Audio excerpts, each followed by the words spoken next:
Halo. Sekarang Anda melihat SPY 1 menit seperti biasa. Pasar selalu bergerak. Hari ini kita akan memasuki ilmu keuangan yang sebenarnya yang harus diketahui oleh investor pemula.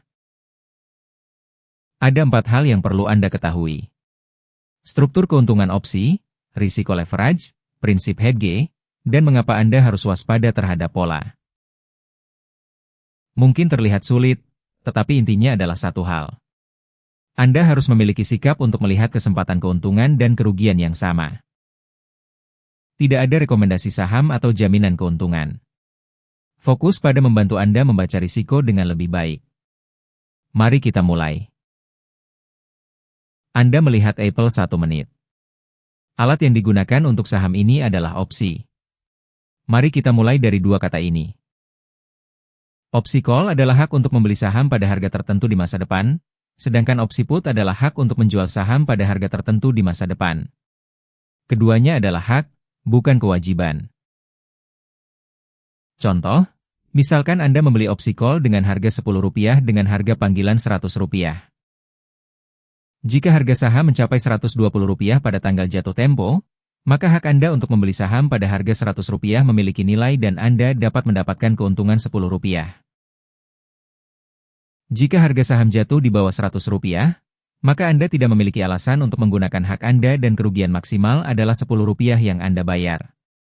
Perlu diingat bahwa ini adalah contoh fiktif. Sekarang Anda melihat GameStop 1 menit. Kita akan melihat bagaimana leverage dapat berperan dalam 2021. Pada tahun 2021, beberapa investor individu membeli saham dan opsi call bersamaan, sehingga mereka memiliki eksposur nominal yang sangat besar.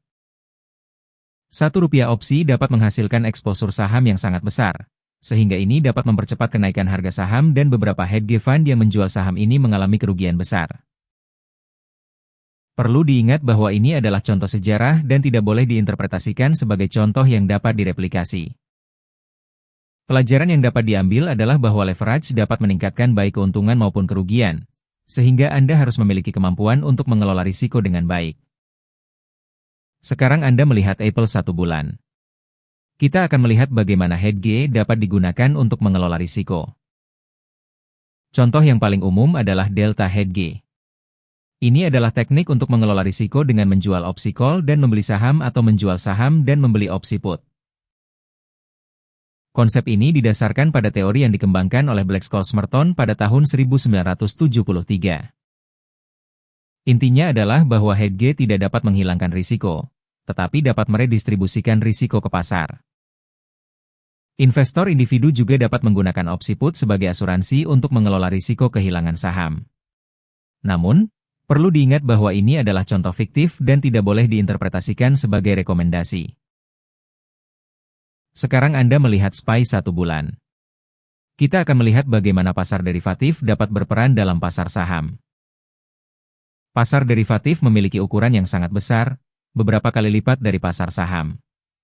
Perlu diingat bahwa angka ini adalah perkiraan. Pasar derivatif dapat berperan sebagai sumber kestabilan dan diversifikasi risiko dalam pasar saham. Namun, pada saat krisis, beberapa derivatif dapat bergerak dalam arah yang sama dan meningkatkan kerugian. Kita harus waspada terhadap kemungkinan ini. Oleh karena itu, kita harus memiliki kemampuan untuk mengelola risiko dengan baik dan melihat pasar dari perspektif yang lebih luas.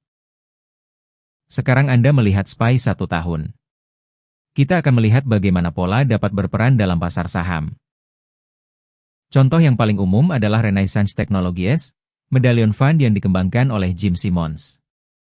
Ini adalah contoh sejarah yang telah mencapai hasil yang sangat baik selama lebih dari 30 tahun.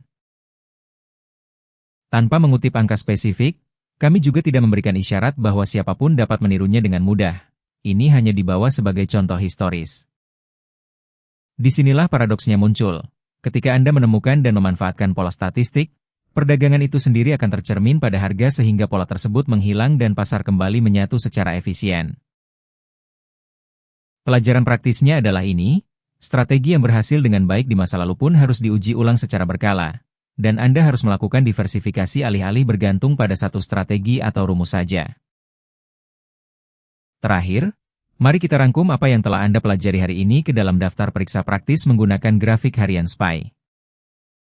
Pertama, saat membeli opsi, selalu pastikan bahwa kerugian maksimum terbatas pada premi yang Anda bayarkan. Kedua, karena produk leverage memperbesar keuntungan sekaligus kerugian, tangani produk tersebut hanya dengan modal kecil yang sanggup Anda tanggung. Ketiga, bedakan dengan jelas bahwa lindung nilai adalah asuransi, bukan alat untuk mencari keuntungan. Keempat, tidak ada strategi yang berhasil selamanya, jadi lakukan pengujian ulang secara berkala dan lakukan diversifikasi. Kami tidak dapat menjanjikan keuntungan, tetapi sikap menghadapi pasar dengan berfokus pada prinsip adalah senjata utama Anda. Kuliah hari ini cukup sampai di sini.